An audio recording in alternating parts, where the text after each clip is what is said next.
Alright, here is the video review for Fanstoys WILLIS, who obviously is their version of Hound. And he's a Jeep, not a whole lot to talk about. He's, the Army Jeep here. He's got the gas tank and the little gas can and the wheel cover here on the back. Some nice detail here inside the driver's seat, reclining seats.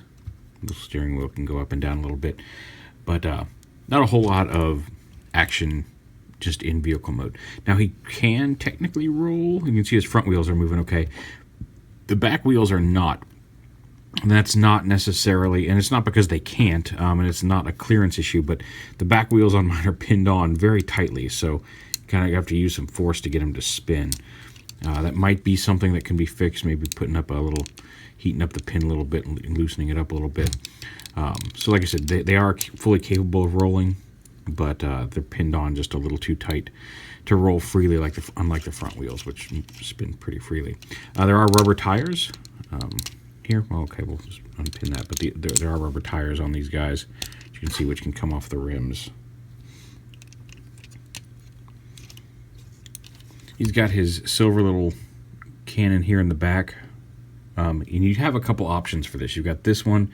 There's also a post over here. You can put this one on as well. It's just a solid black, differently designed machine gun there on the back. So you've got those. It also comes with an adapter. So you got both of these guns, which are articulated here, and this one can even, I don't know, it's got some hinges there, but doesn't actually move because of the way. If that were a piston, this would actually move up and down, but it looks like it's a solid piece. Oh, nope, it is a piston, so you can get a little bit of movement out of that. But you also get an adapter that will allow you to plug in his shoulder launcher. Just use that little tab to plug it in, and you can attach that into the back of the Jeep as well if you want. Entirely up to you.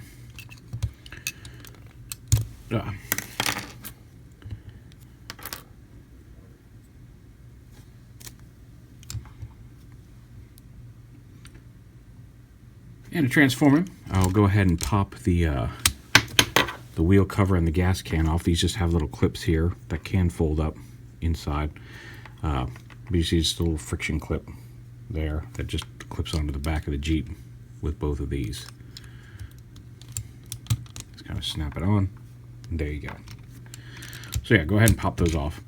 Now you want to transform this, you want to transform the rear of this first, because the front end has a lot of clearance issues, and you'll help that a lot by getting the back end extended out, because there's a little sliding bar in here that prevents a lot of things from moving around, which we'll see here in a minute. So to start off, you want to take these pieces, lift them up like this. There's like a little tab and slot and tab here. So you just lift these straight up. Take these black pieces and fold them up into this piece, and then fold this entire piece around and down. We'll fold it all the way down into here in just a minute. So unpeg the seat part. Just lift those up. You can see there's a couple pegs here underneath. When you're going back to vehicle mode, make sure, sometimes lining it up can be difficult, but as long as you make sure these pegs fold up all the way around and peg into these two holes, it should align the whole rear end properly. So bring those down. Go ahead and split the legs here. Pull the thigh piece up and out like this, and then take the wheel and fold it and rotate it around into the leg. The seat folds all the way down around to the back here to sit behind the foot like that. This piece, like I said, we're going to take this, fold this all the way down into here like this. Actually, we want to bring this up and around first. This whole assembly, bring the foot down, that brings this whole panel up, and then you can fold this down into here.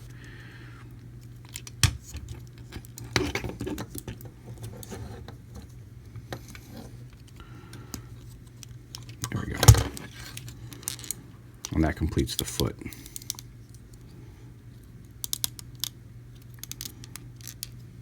Just like that. And same on this side. Fold the seat up and around first, fold it up so it kind of sits there behind the wheel. All right, got interrupted by a phone call there. But so, yeah, so you flip the feet all around, fold it all up, pin it in, and then the legs are done.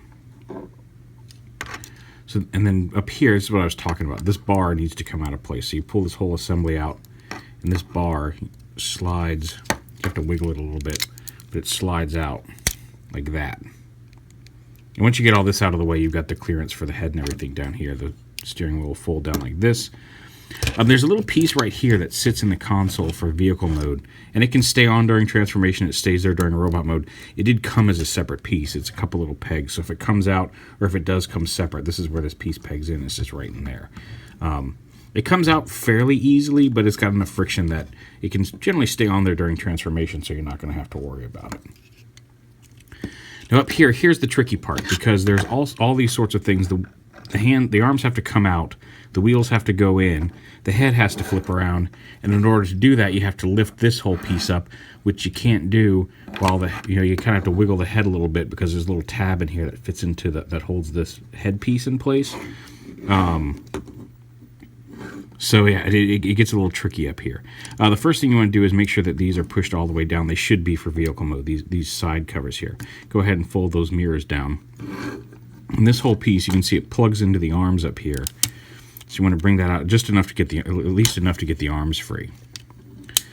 And then pull the arms out. Once you get one out, the second one's easier. Now the arms, you want to take these, before we do that, take these panels here and pull them back. Just the outer panel of the hood. And when you're going back, you can see where it lines up, molded on to the inside piece. You want to make sure the arms are straight up and down, because if they're angled either way, it'll interfere with this piece coming down to form that wheel cover. So you want to make sure those are straight. Go ahead and fold that out. So now we've got the arms out here, and you can see this piece is blocked by this screw. Now the arms are on a hinge, so you can bring that down like this, but you can see now there's a clearance issue with the wheel. And so you kind of have to do them together. Slide that around and the wheel at the same time, but before you can do that, you have to get the head out. So yeah, it's a little crazy. You can kind of push this down, and that will push this in just a little bit, and that will unfree the little tab there that the head is on. So rotate that up and out and about. Why are you not? Does it go this way? Did I rotate it the wrong way? Okay, rotate it forward. And again, there's a tab here on the front that you kind of have to have a little give in here to get in. You can force it down, but I'm afraid it's going to, you can already see it's kind of bent that a little bit. So you just need a little wiggle room there to get that head tabbed in. Once you've got the head out, you can go ahead and you kind of like, as you're pulling and again, the head needs to, you need to be able to pull this out more to give that wheel clearance. And so the arm can rotate around, but you can't. Like I said, it's just a matter of, it's just a clearance issue. And if you do it in the right order, it's not too tough. But if you start, if you don't do it exactly right, the wheel and the arm and the head will all kind of jam together, and the wheel will try to force it. And you can do it, but it can be a little difficult. So go ahead and bring the arm down here. And you can see in the upper position that arm, that little rotating panel I was talking, you see you caught on the mirror there. So yeah, the arm should sit hinge like that and fill in that gap. And same on this side. We'll go ahead and flip this up so we don't get caught again. Bring the wheel in. This piece that the shoulder's attached to, rotate that down so you've got the clearance to get past this screw. And then rotate this entire panel around while simultaneously, and you see there's still a little bit of a clearance issue there, but rotate the wheel in while you're rotating. And now see, now this, and then this piece can get in the way. That thing has a couple of tabs, so you got to make sure everything is clear in order to get everything around where it should go. But once you do that, figuring out that order can be a pain in the butt. And you can fold this down, bring his arm down, rotate it around.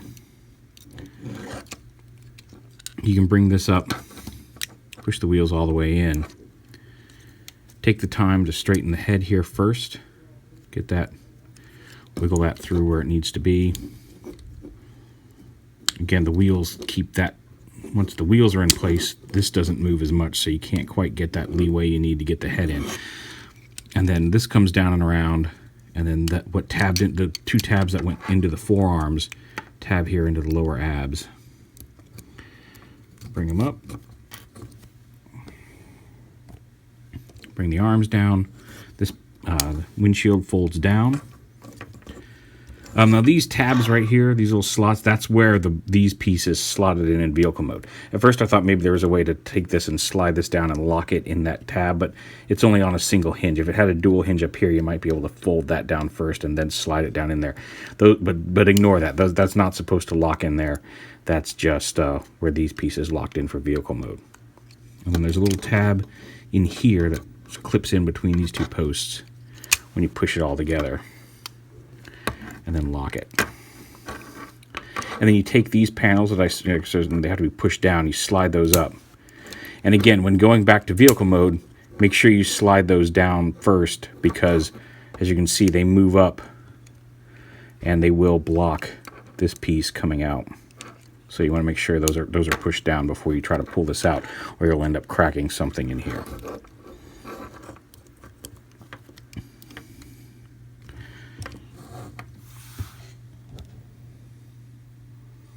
Yeah, there he is in robot mode. His missile launcher here with that little tab, it fits right here in this on either side, but in this little slot where the windshield sat, it just slides right in there. These little arm covers, you can fold them back or fold them forward, wherever you want to stick them. You can take, again, the tire and clip it onto his back if you wish. You can kind of get the gas can on if you really want that up there. But there's not really enough room on the hinge to get both of them in the middle of his back. But just putting the tire clip on there, you can, and again, you've got some room if you want to have it dead center. You can do that.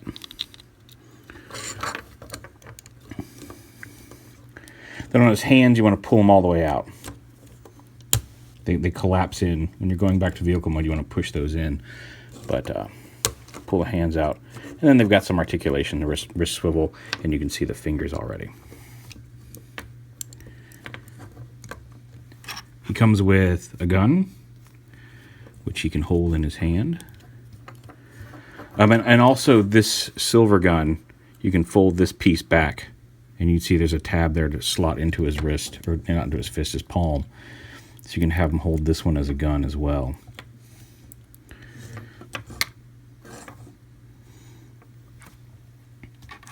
And there are your options.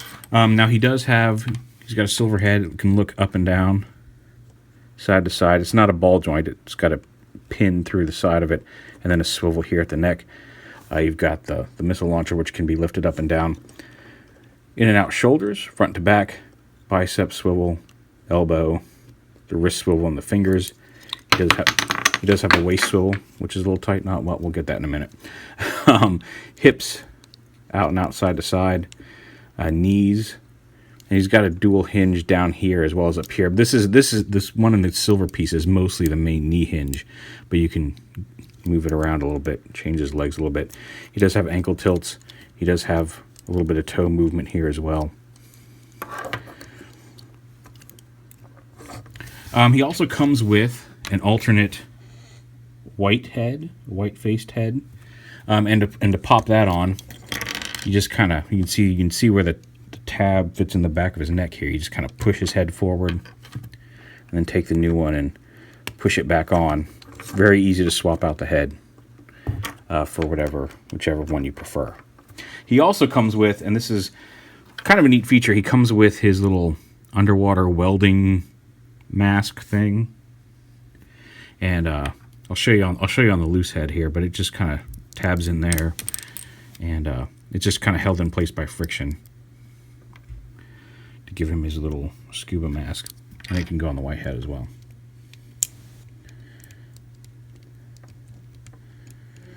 There we go. It's just kind of held in by friction. It likes to pop out. Come on, stay on. But yeah, so you can give him a scuba mask,